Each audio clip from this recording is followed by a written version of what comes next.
Friends, welcome to the channel Nitish education 27। Friends, मैं इस channel पर UGC NET paper first and paper 2 education की तैयारी करवाता हूं। साथ ही साथ all over India PhD admissions and all type of teaching vacancies like professor, associate professor, assistant professor. साथ ही साथ एनटीए यूजीसी नेट से रिलेटेड किसी प्रकार की रेगुलर अपडेट्स आप लोग को देता रहता हूँ। तो मेक श्योर आप लोग चैनल को जरूर सब्सक्राइब, लाइक एंड शेयर कर लीजिए। तो स्टार्ट करते हैं फ्रेंड्स। आज हम लोग डिस्कस करेंगे WB सेट यानी वेस्ट बंगाल का आपका जो सेट का एग्ज़ाम हुआ है उसके सॉल्व पेपर को हम लोग उसके पेपर को हम लोग सॉल्व करेंगे, जो कि 9 जनवरी 2022 का क्वेश्चन पेपर है। यहाँ पर हम लोग 99% एक्यूरेसी के साथ टेंटेटिव सॉल्यूशन की बात करेंगे। बाकी जो भी WB सेट का गवर्नमेंट का जो अल्टीमेट आंसर की होगा वही सर्वमान्य होगा। आपको ये बताना चाहता हूँ कि ये वीडियो दरअसल क्यों इम्पोर्टेंट है। दरअसल आपका जो पेपर है यूजीसी नेट पेपर फर्स्ट, जिसमें रिसर्च मेथोडोलॉजी से रिसर्च जो क्वेश्चन पूछे जाते हैं, उसके लिए ये वीडियो इंपॉर्टेंट है। हो सकता है आज जो क्वेश्चन इसमें पूछे गए हैं वो यूजीसी नेट में भी पूछ लिए जाएँ। साथ ही साथ आपके पीएचडी एडमिशन्स होने वाले हैं डिफरेंट यूनिवर्सिटीज़ में, जिसका एंट्रेंस एग्जामिनेशन होगा, तो उसके मद्देनज़र भी ये वीडियो बहुत ही इंपॉर्टेंट होने वाला है। तो अगर हम रिसर्च के क्वेश्चंस के पर्पज़ से देखें तो ये पेपर जो है काफ़ी इंपॉर्टेंट है, ये वीडियो काफ़ी इंपॉर्टेंट है। देखते हैं, सबसे पहले स्टार्ट करते हैं। जैसा कि आपकी स्क्रीन में दिख रहा है फर्स्ट क्वेश्चन, यहाँ पर पेपर फर्स्ट जनरल की बात कर रहे हैं। देखिए, पेपर जो है आपका 2 लैंग्वेज में है, क्योंकि वेस्ट बंगाल का पेपर था, इसलिए जो इसकी रीजनल लैंग्वेज है बंगाली उसमें, और जो यूनिवर्सल लैंग्वेज है इंग्लिश, दोनों मीडियम में पेपर है। तो जो हिंदी मीडियम वाले बच्चे हैं उनको बताना चाहता हूँ, वो क्वेश्चन मैं हिंदी में एक्सप्लेन करूँगा और उसे समझने की कोशिश करिएगा। कोई समस्या नहीं होगी क्वेश्चन समझने में, ठीक है। तो फर्स्ट क्वेश्चन जैसा कि आपकी स्क्रीन पर दिख रहा है माफ़ कीजिएगा, which of the following types of research depends least on empirical facts. यानी कि ये जो ऑप्शंस हैं इसमें टाइप्स ऑफ रिसर्च दे रखे हैं, ये कह रहा है कि इसमें से कौन सा शोध जो है वो सबसे कम एम्पिरिकल फैक्ट्स पे डिपेंड रहता है ना, यानी कि अनुभविक शोध पर सबसे कम आधारित है। तो ऑप्शन ए है एथनोग्राफिक रिसर्च, बी है फेनोमेनोलॉजिकल रिसर्च, सी है फिलोसॉफिकल रिसर्च और डी है एक्सपेरिमेंटल रिसर्च। तो देखिए, अगर हम बात करें लिस्ट एम्पिरिकल फैक्ट्स की, तो इसका right answer according to me option number C होना चाहिए, फिलोसॉफिकल रिसर्च। क्योंकि जो एक्सपेरिमेंटल रिसर्च है वो तो आपका जो है एम्पिरिकल बेस्ड होता ही है, अनुभव आधारित होता है, साइंटिफिक मेथड है। एथनोग्राफिक और फेनोमेनोलॉजिकल रिसर्च ये जो है आपका, ये क्वालिटेटिव रिसर्च का एक पार्ट है, क्वालिटेटिव स्टडी के टाइप्स हैं। तो इसमें भी जो है कि एम्पिरिसिज्म पाया जाता है। लेकिन फिलोसॉफिकल रिसर्च दिए गए ऑप्शंस में थोड़ा सा वीक लग रहा है, इस वजह से राइट ऑप्शन यहाँ पर सी होना चाहिए। अब देखिए आयोग क्या आंसर देता है, अल्टीमेट तो उसी का सर्वमान्य होगा। फिलहाल मेरे हिसाब से ऑप्शन नंबर सी इसका राइट आंसर होना चाहिए। नेक्स्ट क्वेश्चन आपकी स्क्रीन पर है, the regulation for protecting private and organisational data recently being used across the globe is known as. यानी कि जो डेटा का जो प्रोटेक्शन है, रेगुलेशन है, ऑर्गेनाइजेशन है, वो किसके द्वारा मैनेज किया जाता है, ठीक है। तो इसका जो राइट आंसर है ऑप्शन नंबर सी जो है जनरल डेटा प्रोटेक्शन रेगुलेशन, इसके अंडर में आता है। तो जनरल डेटा प्रोटेक्शन एक्शन की बात करें तो इसकी जो स्थापना हुई थी लगभग 14 अप्रैल 2016 को। प्लीज़ ध्यान से देखिएगा, हो सकता है लिखने में मिस्टेक हो जाए। और ये फोर्स में कब आया, ये 25 मई 2018 को फोर्स में आ गया था, ठीक है। उसके बाद अगर हम बात करें, ये यूरोपियन यूनियन के द्वारा इसे बनाया गया है, यानी जनरल डेटा प्रोटेक्शन रेगुलेशन किसके द्वारा बनाया गया है, यूरोपियन यूनियन के द्वारा बनाया गया है, ठीक है।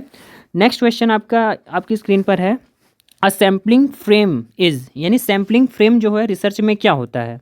तो देखिए, सैम्पलिंग फ्रेम होता क्या है, ऑप्शन नंबर सी इसका राइट आंसर है, a list of all units in the population from which a sample will be selected. यानी कि पॉपुलेशन में से जितने सैंपल सेलेक्ट किए जाते हैं उनकी जो लिस्ट होती है उसको हम लोग सैम्पलिंग फ्रेम कहते हैं। और सैम्पलिंग फ्रेम एक तरीके का, मान लीजिए लाइक अ वोटर लिस्ट, जैसे वोटर लिस्ट में सभी कैंडिडेट्स के नाम होते हैं, सभी मतदाताओं की सूची होती है मतदाताओं की, वैसे ही सैम्पलिंग फ्रेम भी है, जिसमें पॉपुलेशन में से जो भी सैंपल सेलेक्ट किए जाते हैं उसकी लिस्ट होती है, ठीक है। तो ऑप्शन नंबर सी इसका राइट आंसर होगा। नेक्स्ट क्वेश्चन आपकी स्क्रीन पर है, how many levels are there in Panchayati Raj system in India which was constitutionally formalised in the year 1992। यानी कि 1992 में जो पंचायती राज सिस्टम बना था उसमें कितने स्तर हैं, कितने लेवल हैं। तो इसका जो राइट आंसर है ऑप्शन नंबर बी इसका राइट आंसर है, 3 स्तरों में बांटा गया था। अब 3 स्तर है कौन कौन से, एक तो विलेज लेवल, दूसरा ब्लॉक लेवल और तीसरा है डिस्ट्रिक्ट लेवल। इसके बारे में एडिशनल इन्फॉर्मेशन आपको यहाँ पर मैं ये देना चाहता हूँ कि पंचायती राज सिस्टम जो है सबसे पहले राजस्थान में एक ज़िला है नागौर, ध्यान से सुनिएगा क्योंकि मैं पूरा लिखता भी नहीं हूँ। जो राजस्थान में एक ज़िला है नागौर, वहाँ से 2 अक्टूबर 1959 को स्टार्ट किया गया था। यानी पहला ज़िला और पहला राज्य कौन सा है पंचायती राज सिस्टम को अडॉप्ट करने वाला, वो है आपका नागौर ज़िला। ठीक है, साथ ही साथ बात करूं एडिशनल इन्फॉर्मेशन की, जो पंचायती राज सिस्टम है, प्रत्येक वर्ष जो पंचायती राज दिवस है वो 24 अप्रैल को मनाया जाता है। ठीक है, 24 अप्रैल को प्रत्येक वर्ष पंचायती राज दिवस मनाया जाता है और 73वें संविधान संशोधन के द्वारा इसे लाया गया है, 73rd अमेंडमेंट एक्ट के द्वारा। तो ऑप्शन नंबर बी जो है इसका राइट आंसर होगा। नेक्स्ट क्वेश्चन है आपकी स्क्रीन पर, an observational study that employs continuous और repeated measures to follow observe particular individuals group over prolong period of time after years और डिकेड्स। इस क्वेश्चन का सिंपल सा मतलब ये है कि एक ऐसा अध्ययन जिसमें सैंपल्स फिक्स हैं, यानी कि मान लीजिए 10 सैंपल्स पे आप अध्ययन कर रहे हैं तो सैंपल्स फिक्स हैं लेकिन टाइम चेंज हो रहा है, यानी लॉन्ग पीरियड ऑफ टाइम तक आप उस रिसर्च को अप्लाई कर रहे हैं, कंडक्ट कर रहे हैं, स्टडी कर रहे हैं, तो वो किस टाइप की स्टडी के अंतर्गत आएगा। तो इसका जो राइट आंसर है ऑप्शन नंबर सी इसका राइट आंसर होगा, यानी कि ये आपका है लॉन्गिट्यूडनल स्टडी। लॉन्गिट्यूडनल स्टडी का एक बहुत ही अच्छा एग्जांपल है ज्या प्याजे की कॉग्निटिव थ्योरी ऑफ डेवलपमेंट, आपने सुना होगा। उसमें कहा जाता है कि उन्होंने अपने 3 बच्चों पे ही over the period of time adolescence तक रिसर्च की थी, तो ये एक अच्छा एग्जांपल है लॉन्गिट्यूडनल स्टडी का। ठीक है, नेक्स्ट क्वेश्चन जो पूछा गया था वो है question number 6, choose the missing word in place of question mark on the basis of the relationship. देखिए, जब आप रिलेशनशिप को ध्यान से देखेंगे तो इसमें इधर लिखा है, पहले तो क्वेश्चन मार्क यहाँ वाला बताना है, फिर लिखा है ALKLO, फिर उसके बाद आपका इस साइड लिखा है WOULD और इधर TLRI। तो जब आप इसको सॉल्व करेंगे तो यहाँ पर आप देखिए जो इसका लास्ट लेटर है वो +3 ऐड हो रहा है, यानी लास्ट लेटर जो A है वो 1 है और D जो है 4 है, यानी 1 + 3 दैट इज़ 4, फोर्थ नंबर यानी कि D, यानी +3 का इंक्रीमेंट हो रहा है। इसी तरीके से I, A से लेकर D। अब उसके बाद अगर हम बात करें यहाँ पर देखिए JKL, I के बाद जो है आपका JKL, ठीक है, +3 फिर से, और R के बाद STU +3, यानी हर बार +3 ऐड हो रहा है।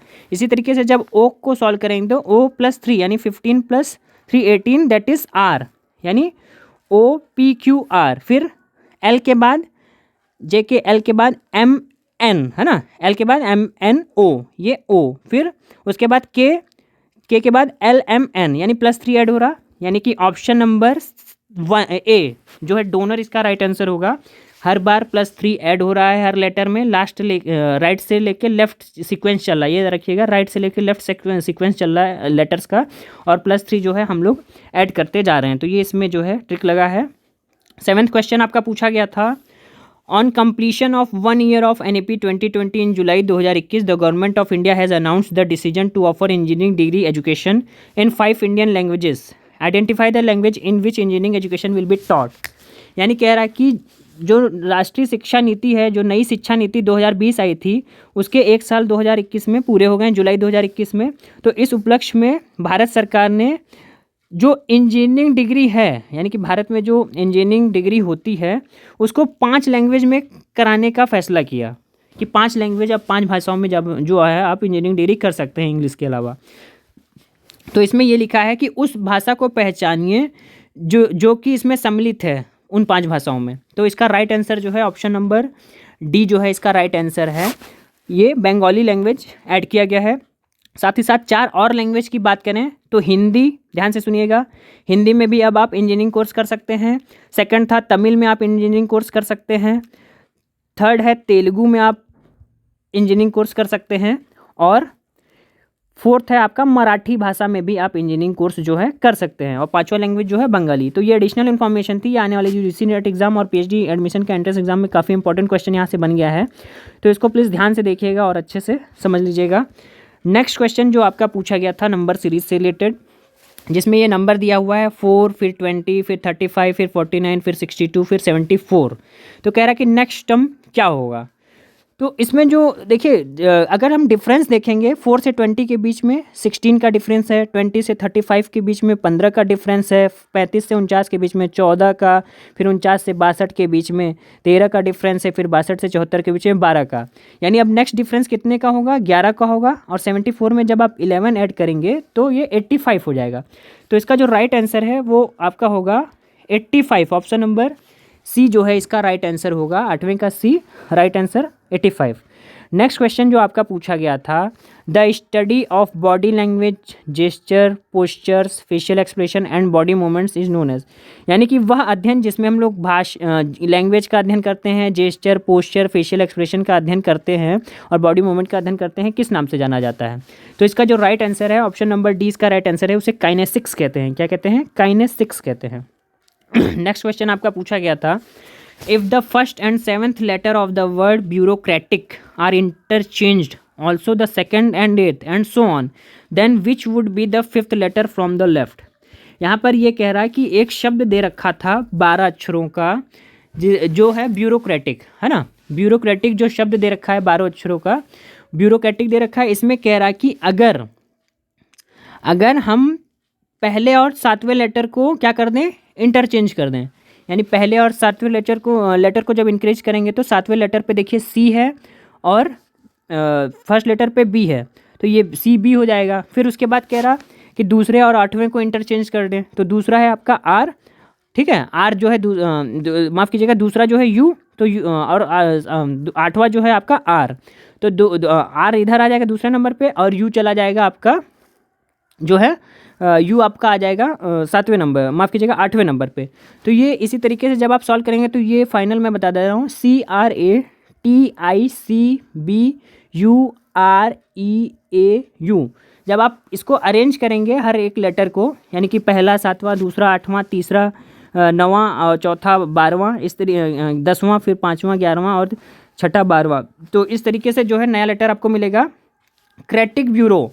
तो इसमें ये पूछा है आपका, ध्यान से देखिए क्या, कि which would be the fifth letter from the left. यानी कि लेफ्ट साइड से अगर हम स्टार्ट करें, लेफ्ट साइड हमारा क्या है, ये लेफ्ट साइड से अगर हम स्टार्ट करें तो 5वें नंबर पे कौन सा लेटर है। तो देखिए पहले नंबर पे है 1, फिर 2, फिर 3, फिर 4 और देन 5। यानी 5वें नंबर पे जो है आपका है लेटर आई। 5वें नंबर पे क्या है आपका, लेटर आई है। तो इसका जो राइट आंसर होगा option number B, right answer क्या है, आई होगा। ठीक है, तो ये क्वेश्चन आशा करता हूँ समझ में आएगा। थोड़ा सा डिफिकल्ट क्या, थोड़ा समझने वाला था, तो अगर कोई कन्फ्यूजन हो तो इसके रिगार्डिंग जरूर पूछिएगा। नेक्स्ट क्वेश्चन आपकी स्क्रीन पर है, देखिए उसके बाद पैसेज था। पैसेज मैंने इसलिए नहीं इंक्लूड किया है क्योंकि काफ़ी टाइम इसमें लॉस हो जाता। तो पैसेज सिंपल सा था, आप लोग कर भी लिए होंगे, तो इस वजह से पैसेज डिस्कस नहीं कर रहे हैं। नेक्स्ट क्वेश्चन है आपका 16। इसमें ये कहा है, select the correct option from the quotes given below. यानी कि यहाँ पर ऑप्शंस आपके दे रखे हैं, अब यहाँ पे लाइनें लिखी हैं कौन सा क्या सही है। तो कह रहा इन 1854 for the first time 3 universities were set up in India. यानी कि 1854 में पहली बार भारत में 3 विश्वविद्यालयों की स्थापना की गई। ये लाइन बिल्कुल गलत है, ये स्टेटमेंट। भारत में 1854 में नहीं, 1857 में जो है कि 3 यूनिवर्सिटीज़ बॉम्बे, मद्रास और कैलकाटा को स्थापित किया गया था। तो पहला ऑप्शन गलत है। सेकेंड ऑप्शन जो है आपका है, the progress of education was slow in pre independent India, बिल्कुल राइट आंसर है। प्री इंडिपेंडेंट इंडिया यानी स्वतंत्रता से पहले जो एजुकेशन का शिक्षा का विकास था भारत में, बहुत ही धीमा चल रहा था। थर्ड ऑप्शन है, Macaulay's minute did have a crippling effect on a proper development of education in India.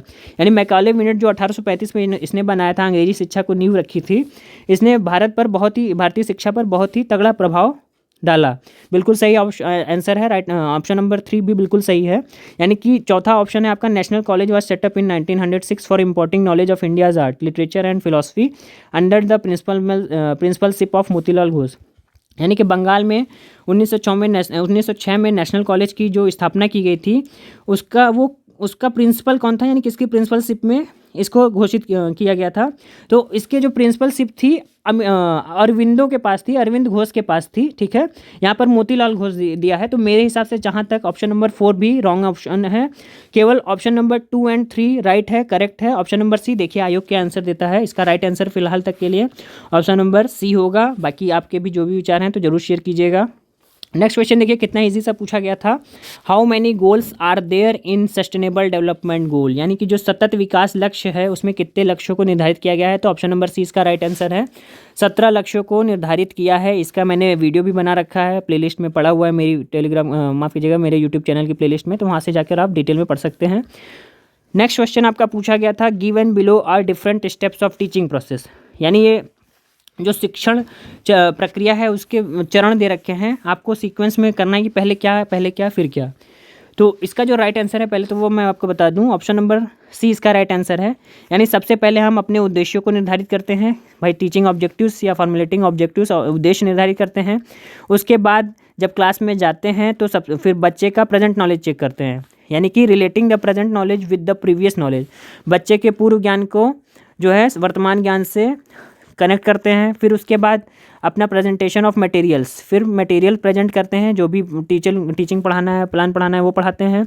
उसके बाद क्या है आपका ऑप्शन नंबर 2 रीटीचिंग, और फिर उसके बाद इवेल्युएशन, यानी ऑप्शन नंबर सी जो है इसका राइट आंसर होगा। माफ़ कीजिएगा, ऑप्शन नंबर सी इसका राइट आंसर है। पहले 4, ठीक है, 4+1 यानी कि फॉर्मुलेटिंग ऑब्जेक्टिव्स, फिर relating to the present knowledge, फिर उसके बाद 5th प्रेजेंटेशन ऑफ मटेरियल, ठीक है, फिर 2nd यानी फिर मूल्यांकन करते हैं, मूल्यांकन के बाद कोई कमी निकलती है तो रीटीचिंग करते हैं। रीटीचिंग लास्ट ऑप्शन में आएगा, इसको ध्यान रखिएगा, शायद मेरे मुंह से गलत निकल गया, लेकिन रीटीचिंग जो है लास्ट में होगा। ऑप्शन नंबर सी इसका राइट आंसर है।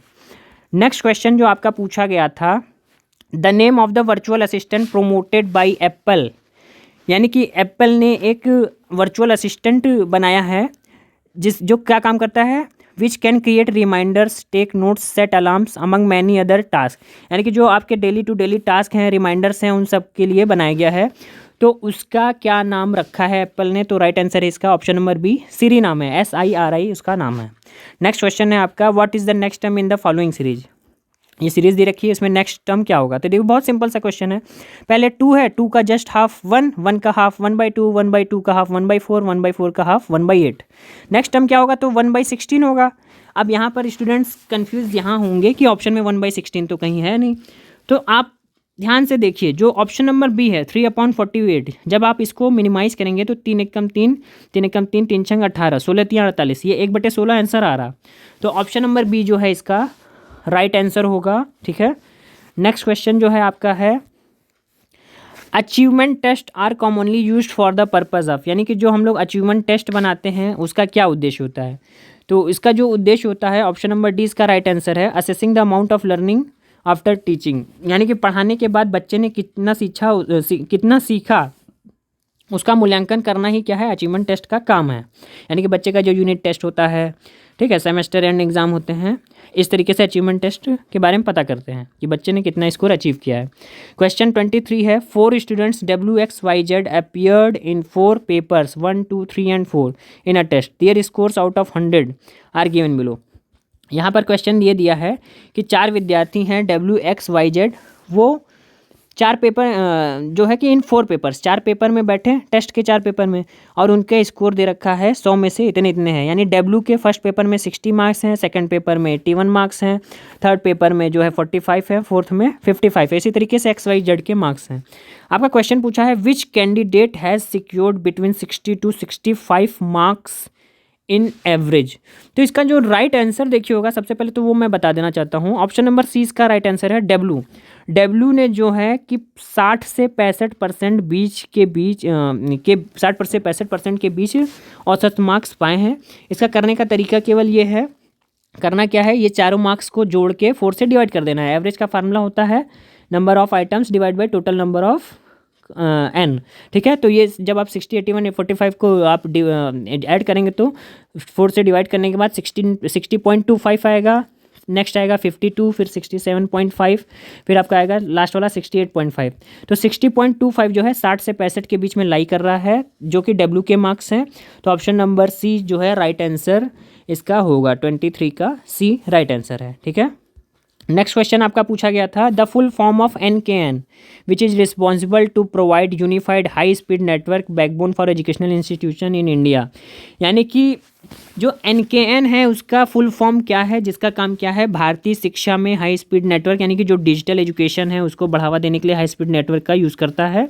तो इसका जो राइट आंसर है ऑप्शन नंबर बी इसका राइट आंसर है, नेशनल नॉलेज नेटवर्क, जो कि मेटी आपने सुना होगा एक संस्था है, ठीक है, ministry of education information technology करके। तो इसकी एक संस्था है नेशनल नॉलेज नेटवर्क, NKN इसी का जो है फुल फॉर्म होगा, ठीक है। नेक्स्ट क्वेश्चन आपका पूछा गया था, Gurukul system of education in India flourished during, यानी कि भारत में जो गुरुकुल सिस्टम था किस काल में पल्लवित हुआ, यानी Vedic and Upanishad, option number A ही इसका राइट आंसर होगा। जो वैदिक पीरियड है और जो उपनिषद पीरियड है उस समय गुरुकुल सिस्टम या गुरुकुल शिक्षा चलती थी, मौर्यन, कोषाण और गुप्ता में नहीं थी, ठीक है। तो ऑप्शन नंबर 25 जो है इसका 25 का ए राइट आंसर है। नेक्स्ट क्वेश्चन जो आपका पूछा गया था आपकी स्क्रीन पर है, देखिए बहुत अच्छा क्वेश्चन है रीजनिंग से रिलेटेड। डायरेक्शन क्वेश्चन क्या है, नंबर 26 से 28 नंबर क्वेश्चंस के लिए डायरेक्शन दे रखा है in the following diagram rectangle represents man, यानी कि रेक्टेंगल का मतलब जो है, जो दिया गया डायग्राम है इसमें रेक्टेंगल का मतलब दे रखा है आपका मैन, यानी कि रेक्टेंगल रिलेटेड टू मैन, ठीक है, represents man, triangle represents educated और सर्किल रिप्रेजेंट्स अर्बन और स्क्वायर रिप्रेजेंट्स गवर्नमेंट एम्प्लॉय। तो अब पहला क्वेश्चन देखिए कह रहा है what is represent by the number 4, यानी कह रहा है ये जो डायग्राम है इसमें जो आयत है वो आदमी को दर्शाता है, त्रिभुज जो है शिक्षित को दर्शाता है, और वृत्त जो है अर्बन शहरी को दर्शाता है, और जो आपका स्क्वायर है वर्ग जो है गवर्नमेंट एम्प्लॉय सरकारी कर्मचारी को दर्शाता है। तो कह रहा है ये जो नंबर 4 है वो क्या डिनोट कर रहा है, तो नंबर 4 जो है राइट आंसर इसको बताना चाहता हूँ, ऑप्शन नंबर बी इसका राइट आंसर है, अर्बन एजुकेटेड मैन। क्योंकि देखिए नंबर 4 में क्या है, सर्किल भी है, ट्राइंगल भी है, रेक्टेंगल भी है। तो सर्किल यानी अर्बन, ट्राइंगल मतलब एजुकेटेड और रेक्टेंगल मतलब मैन। तो पहले का मार्क कीजिएगा 26वें का आंसर जो है बी होगा। इसी तरीके से जब आप सॉल्व करेंगे तो which of the following represent the educated man but not urban, मतलब वो एजुकेटेड मैन कौन है जो अर्बन नहीं है। तो ऑप्शन नंबर डी इसका माफ़ कीजिएगा सही है, ऑप्शन नंबर डी यानी 11 नंबर जो है एजुकेटेड है, हाँ एजुकेटेड है लेकिन अर्बन नहीं है। इसी तरीके से जब आप 28वां सॉल्व करेंगे तो 28वें का ऑप्शन नंबर बी जो है राइट आंसर है 6 नंबर, यानी which one of the following represents urban man government employ, मतलब ऐसा कौन सा नंबर है जो कि अर्बन भी है और गवर्नमेंट एम्प्लॉय भी है। तो ऑप्शन नंबर 6 का मतलब आपका जो है सर्किल और स्क्वायर और रेक्टेंगल वाला, ठीक है। तो ये इसके आंसर्स थे। नेक्स्ट क्वेश्चन आपका पूछा गया था the dynamic approach to teaching learning process means that, यानी कि शिक्षण अधिगम प्रक्रिया का जो गतिकीय उपागम है या जो डायनेमिक अप्रोच है उसको हम कैसे परिभाषित करेंगे। तो ऑप्शन नंबर सी इसका राइट आंसर है, teaching should emphasise students participation through learning activities, मतलब कि शिक्षण डायनेमिक अप्रोच का मतलब या गतिकीय उपागम का मतलब ये होना चाहिए, शिक्षण अधिगम प्रक्रिया ऐसी होनी चाहिए जिसमें सभी बच्चे एक्टिवली पार्टिसिपेट रहें, अपनी सहभागिता को सुनिश्चित करें, अधिगम एक्टिविटीज़ में अधिगम क्रियाओं में अपनी जो है सहभागिता को सुनिश्चित करें, तो वो क्या कहलाएगा डायनेमिक अप्रोच। नेक्स्ट क्वेश्चन आपका जो पूछा गया था what is the instrument known as for measuring earthquake, यानी कि भूकंप को किससे मापा जाता है। तो ऑप्शन नंबर सी इसका राइट आंसर है, सेस्मोग्राफ जो है एक डिवाइस है, इंस्ट्रूमेंट है, उससे हम लोग भूकंप मापते हैं, ठीक है, मेजरिंग अर्थक्वेक यानी सिस्मोग्राफ, ऑप्शन नंबर सी इसका राइट आंसर है। नेक्स्ट क्वेश्चन आपका पूछा गया था which application protocol is used for distributed collaborative and hyper media data communication in world wide web, यानी कि वर्ल्ड वाइड वेब में आप किस प्रोटोकॉल का यूज़ करते हैं। तो आपने सुना होगा HTTP, ऑप्शन नंबर सी। कोई भी पेज खोलिएगा उसकी स्टार्टिंग हमेशा HTTP:/ फिर www.google.com इस तरीके से होता है, देखिएगा एक बार ट्राई करके तो आपको दिख जाएगा। तो ऑप्शन नंबर सी इसका जो है राइट आंसर होगा HTTP। नेक्स्ट क्वेश्चन आपका पूछा गया था grading the final learning outcomes is known as, यानी कि बच्चे का अंतिम अधिगम प्रमाण या फाइनल लर्निंग आउटकम्स जानना या ग्रेडिंग देना किसकी मदद से हम लोग करते हैं, तो उसको हम लोग कहते क्या है, तो समेटिव इवैल्यूएशन कहते हैं। जैसे आपने सेमेस्टर पढ़ा, 6 महीने बाद एक सेमेस्टर पूरा हो गया और उसके बाद जो है कि आपका पेपर ले लिया जाता है, तो ये समेटिव इवैल्यूएशन का एग्जांपल होता है। यही पूछा गया है कि बच्चे का जो लर्निंग आउटकम्स है उसको हम लोग किससे मेज़र करते हैं, तो समेटिव इवैल्यूएशन के द्वारा इसको हम मेज़र करते हैं। ठीक है, नेक्स्ट क्वेश्चन जो आपका पूछा गया था, which technology allows sharing of internet access of one mobile node among other nodes using wireless medium, यानी कि मोबाइल में इंटरनेट एक्सेस करने के लिए बिना किसी तार के वायरलेस मोड से किस मीडिया का यूज़ किया जाता है, ब्लूटूथ का, जिगबी का, ब्रॉडबैंड का या हॉटस्पॉट का। बहुत सिंपल ऑप्शन है, आपके पास अगर नेट नहीं होता तो आप अपने फ्रेंड से कहते हैं कि भाई हॉटस्पॉट ऑन कर दो, मुझे इंटरनेट यूज़ करना है। तो ऑप्शन नंबर डी जो है इसका राइट आंसर होगा हॉटस्पॉट। ठीक है, नेक्स्ट क्वेश्चन आपका पूछा गया था, हाँ, a given mixture contains milk and water in the ratio 4:3, यानी कि एक मिल्क और वाटर का मिक्सचर दे रखा है, दूध और पानी का, जिसका रेशियो है 4:3। उसमें कह रहा है अगर हम 5 लीटर वाटर और मिला दें पानी में मिक्सचर में, तो रेशियो क्या है, 4/5 हो जा रहा है। तो मान लीजिए ये 4K है, 3K है, तो अब ये कह रहा न्यू रेशियो क्या हो जाएगा। न्यू रेशियो ये कह रहा है कि इसमें हम अगर कितना पानी मिला दें, 4K बटे किस में पानी मिलाना है, देखिए 3K में हम मिला रहे हैं 5 लीटर पानी वाटर में, तो रेशियो हो जा रहा है 4/5। तो जब आप इसको सॉल्व करेंगे तो इसका जो राइट आंसर होगा वो मैं आपको बताता हूँ, 10 लीटर आंसर आएगा, क्योंकि K की वैल्यू इसको सॉल्व करने के बाद जो आएगी 2.5 आएगी। और यहाँ पर पूछा देखिए क्या है, find the quantity of milk in the given mixture, यानी दूध, उस मिश्रण में दूध कितना है। तो दूध के लिए हमने 4K माना है, तो K की वैल्यू हमारे पास 2.5 आई, तो 4 × 2.5 जब करेंगे तो ये आपका 10 लीटर आंसर आ जाएगा। तो ऑप्शन नंबर सी इसका राइट आंसर है 10 लीटर। ठीक है, नेक्स्ट क्वेश्चन आपका जो है पूछा गया था, identify the IP address from the following, यानी IP एड्रेस किस फॉर्म में होता है, किस रूप से लिखा जाता है। तो इसका राइट ऑप्शन है ऑप्शन नंबर 20 का राइट ऑप्शन है। देखिए IP एड्रेस की जो रेंज होती है, एडिशनल इन्फॉर्मेशन आपको दे रहा हूँ, 0.0.0.0 से लेकर के 255 माफ़ कीजिएगा एक ही डॉट है, 255.255, ये इसकी रेंज होती है, यानी टोटल 256 बिट्स हर एक होता है। ठीक है, ये रेशियो है। तो IP एड्रेस आप अपने मोबाइल का भी देखेंगे या किसी भी डिवाइस का देखेंगे, तो अपने गूगल पे आप डालेंगे तो इसी फॉर्म में आपको दिखेगा, 196 डॉट कुछ करके। तो ऑप्शन नंबर 20 का जो है राइट आंसर होगा। ठीक है, नेक्स्ट क्वेश्चन आपका पूछा गया था, which branch of philosophy examines issue pertaining to the nature of reality, यानी दर्शन का कौन सा भाग या कौन सी शाखा वास्तविकता की खोज करती है, नेचर ऑफ रियलिटी। तो ऑप्शन नंबर 20 का राइट आंसर है मेटाफिजिक्स, यानी दर्शन की जो मेटाफिजिक्स शाखा है वो वास्तविकता की खोज करती है। ऑन्टोलॉजी का मतलब होता है सत्ता शास्त्र, सत्ता शास्त्र का मतलब होता है सत्य की खोज। एक्जियोलॉजी यानी मूल्य मीमांसा, और एपिस्टेमोलॉजी यानी ज्ञान मीमांसा, ज्ञान की खोज। और एक्जियोलॉजी में जो है मूल्यों की खोज की जाती है। तो ऑप्शन नंबर 20 का जो है राइट आंसर होगा 36 का। नेक्स्ट क्वेश्चन आपका पूछा गया था, the standard error is a statistical measure of, यानी कि स्टैंडर्ड मेजर क्या होता है। तो ऑप्शन नंबर 20 का राइट आंसर होगा the extent to which a sample mean is likely to differ from the population mean, यानी कि जब जीव संख्या और प्रतिदर्श संख्या में डिफरेंस आता है तो डिफरेंस की वजह से वो एरर हो जाता है, और जब दोनों के मीन में माध्य में त्रुटि आती है तो उसी को हम लोग स्टैंडर्ड त्रुटि या मानक त्रुटि कहते हैं। तो 37 का भी जो है राइट आंसर होगा। नेक्स्ट क्वेश्चन आपका पूछा गया था, what are the primary goals of sustainability, यानी कि सतत विकास के मुख्य लक्ष्य क्या हैं।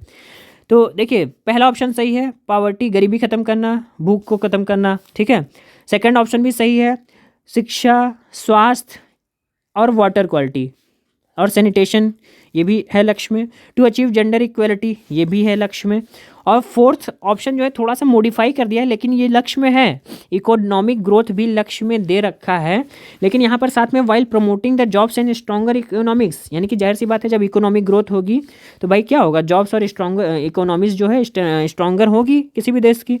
तो इस हिसाब से ऑप्शन नंबर डी जो है, चारों ऑप्शन यहाँ पर सही है, चारों स्टेटमेंट्स, ऑप्शन नंबर डी इसका जो है राइट आंसर होना चाहिए। बाकी आयोग देखिए क्या आंसर देता है।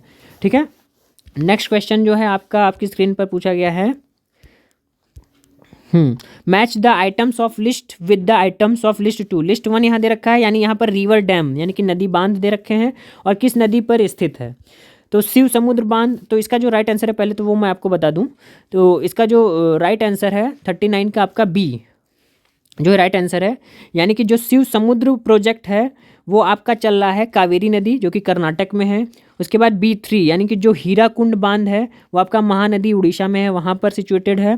मांडी प्रोजेक्ट जो आपका चल रहा है ब्यास नदी पर हिमाचल प्रदेश में, मंडी स्थान भी सुना होगा आपने, तो यहाँ से आप कर लिए होंगे। और नागार्जुन प्रोजेक्ट जो है कृष्णा नदी आंध्र प्रदेश में सिचुएटेड है। तो ऑप्शन नंबर बी जो है इसका राइट आंसर होगा। ठीक है, नेक्स्ट क्वेश्चन आपका पूछा गया था वर्चुअल मेमोरी मीन्स, यानी वर्चुअल मेमोरी का क्या मतलब होता है। तो ऑप्शन नंबर 20 का राइट आंसर है। देखिए वर्चुअल मेमोरी क्या होती है, एक तरीके की लार्ज सेकेंडरी मेमोरी होती है, and extremely large secondary memory, यानी आभासी मेमोरी का मतलब होता है large secondary memory. Next question जो आपका पूछा गया था, which of the following is the cause of extension of plants and animals in water, यानी पानी में पौधों और जीवों का लुप्त हो जाना किसकी वजह से हो रहा है। तो इसका जो राइट आंसर है ऑप्शन नंबर सी इसका राइट आंसर है, ऑक्सीजन की डिप्लीशन की वजह से। ठीक है, अब देखिए आयोग क्या आंसर देता है। वैसे मेरे हिसाब से मोस्ट प्रोबेबल ऑप्शन जो है ऑप्शन नंबर सी होगा, ऑक्सीजन के डिप्लीशन की वजह से होता है पानी में। ठीक है, क्योंकि जब ऑक्सीजन नहीं मिलेगी जलीय जीव और पेड़ पौधों को तो जाहिर सी बात है वो विलुप्त हो जाएंगे, मर जाएंगे। नेक्स्ट क्वेश्चन आपका पूछा गया है, which of the following is the most appropriate criterion for evaluating the effectiveness of teaching, यानी किसी भी शिक्षक का शिक्षण प्रभावी रहा या नहीं। क्लासरूम में अगर किसी भी शिक्षक का शिक्षण प्रभावी रहा ना रही, इसका मूल्यांकन रहा है या नहीं, इसका मूल्यांकन हम कैसे करेंगे। तो इसका जो राइट आंसर है लर्निंग आउटकम्स। भाई जाहिर सी बात है बच्चे का परफॉर्मेंस, बच्चे का रिजल्ट, बच्चे का परिणाम, आउटकम्स देख के हम समझ जाएंगे कि शिक्षक कैसा पढ़ाता है क्लास में, और लर्निंग आउटकम्स उसका कैसा है बच्चों का। तो ऑप्शन नंबर ए जो है इसका करेक्ट ऑप्शन होगा। नेक्स्ट क्वेश्चन पूछा गया था, which of the following abbreviation used in foot notes and and notes mean in the same place, यानी कि फुट नोट्स और एंड नोट्स में हम लोग जो इन द सेम प्लेस के लिए क्या लिखते हैं। सिंपल सा क्वेश्चन ये है कि जब आप रिसर्च प्रपोजल या रिसर्च प्रोजेक्ट या जो भी थीसिस लिखते हैं आप उसमें, तो फुट नोट और एंड नोट में इन द सेम प्लेस लिखने के लिए शॉर्ट फॉर्म में आप क्या यूज़ करते हैं। तो ऑप्शन नंबर सी इसका राइट आंसर है, IBID डॉट हम लोग लगाते हैं फुट नोट्स और एंड नोट्स के लिए। ठीक है, तो ऑप्शन नंबर सी इसका राइट आंसर होगा। नेक्स्ट क्वेश्चन आपका पूछा गया था, noise pollution is created if the noise is in excess of, यानी कि ध्वनि प्रदूषण कब कहलाएगा, किस रेंज में अगर शोर हो रहा है तो वह ध्वनि प्रदूषण कहलाएगा, मतलब डेसिबल रेंज पूछा था। तो ऑप्शन नंबर ए इसका राइट आंसर है, जब ध्वनि की जो रेंज है 80 से 100 डेसिबल के बीच में आ जाएगी तब हम कहेंगे कि नॉइस पॉल्यूशन है। ठीक है, नेक्स्ट क्वेश्चन है आपका, the term research methodology refers to. तो टर्म मेथोडोलॉजी का मतलब रिसर्च मेथोडोलॉजी यानी शोध विधियाँ का क्या मतलब है।